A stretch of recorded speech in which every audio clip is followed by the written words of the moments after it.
പശ്ചിമേഷ്യൻ സംഘർഷത്തിൽ ഇന്ത്യക്ക് ആശ്വാസമായി കൂടുതൽ എണ്ണക്കപ്പലുകൾ രാജ്യത്തേക്ക് എത്തുന്നു. ഹോർമൂസ് കടലിടുക്ക് കടന്ന VWTYR ഇന്ന് മുംബൈ തീരത്തെത്തും. മറ്റൊരു കപ്പൽ നാളെ മംഗളൂർ തീരത്തുമെത്തും. അതേസമയം രാജ്യത്ത് ഇന്ധന പ്രതിസന്ധിയില്ലെന്നും ജനങ്ങൾ പരിഭ്രാന്തരാകേണ്ട സാഹചര്യമില്ലെന്നും കേന്ദ്രം അറിയിച്ചു. വിവരങ്ങൾ പങ്കുവയ്ക്കാൻ PR അരവിന്ദാണ് ഡൽഹിയിൽ നിന്ന് ചേരുന്നത്. അരവിന്ദ്, ഏറെ ആശ്വാസകരമായ കാര്യമെന്ന് പറയാം. ചെറിയ രീതിയിലെങ്കിലും നമുക്ക് ആശ്വസിക്കാവുന്ന ഒരു സാഹചര്യത്തിലേക്ക് എത്തുകയാണ് കാര്യങ്ങൾ.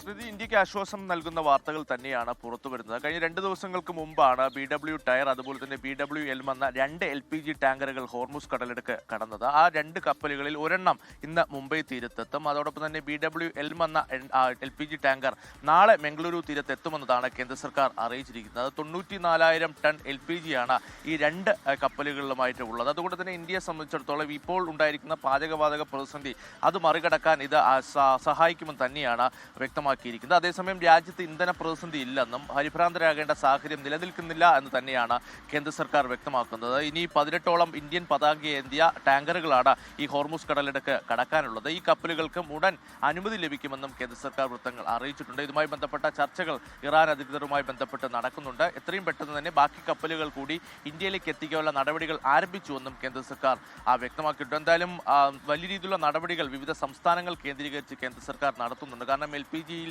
ഇത്തരത്തിൽ കരിഞ്ചന്തയിൽ വിൽക്കുന്നതും പൂഴ്ത്തിവെക്കുന്നതിനെതിരെ ശക്തമായ നടപടികളാണ് കേന്ദ്ര സർക്കാരിന്റെ ഭാഗത്തുനിന്ന് പുരോഗമിക്കുന്നത്. കാരണം കഴിഞ്ഞ ദിവസം വിവിധ സംസ്ഥാനങ്ങളിലായി 2500ഓളം പരിശോധന നടത്തുകയും ഏകദേശം 2000ഓളം LPGകൾ പിടിച്ചെടുക്കുകയും ചെയ്തു. ഇതുകൂടാതെ തന്നെ കൃത്യമായി വിതരണ ശൃംഖല അത് സൂക്ഷ്മമായി തന്നെ നിരീക്ഷിച്ചു വരികയാണ് കേന്ദ്രം. കൃത്യമായ എല്ലാ നിർദ്ദേശങ്ങളും സംസ്ഥാനങ്ങൾക്ക് നൽകിയിട്ടുണ്ടെന്നും കേന്ദ്ര സർക്കാർ അറിയിച്ചിട്ടുണ്ട്. ജനങ്ങൾ പരിഭ്രാന്തരാകേണ്ട ഇത്തരത്തിൽ വ്യാജ സന്ദേശങ്ങൾ അല്ലെങ്കിൽ ഈ സമൂഹ മാധ്യമങ്ങളിൽ നടക്കുന്ന വ്യാജ പ്രചാരണങ്ങളിൽ ജനങ്ങൾ ആശങ്കപ്പെടേണ്ട സാഹചര്യമില്ല എന്നുകൂടി കേന്ദ്ര സർക്കാർ വ്യക്തമാക്കുന്നു.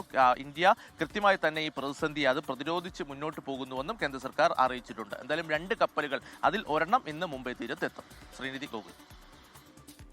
ശരി, PR അരവിന്ദാണ് വിവരങ്ങൾ പങ്കുവച്ചത്. ഏതായാലും ഇനി ഒരു കപ്പൽ കൂടി എത്തുകയാണ്. അപ്പോൾ സ്വാഭാവികമായും LPGയുടെയും ഇന്ധനക്ഷാമത്തിലുമൊക്കെ അല്ലെങ്കിൽ അതിൻ്റെ ഒരു പ്രതിസന്ധി നിയന്ത്രണമൊക്കെ കുറച്ചെങ്കിലും കുറയുമെന്ന പ്രതീക്ഷയാണ് നമുക്കുള്ളത്.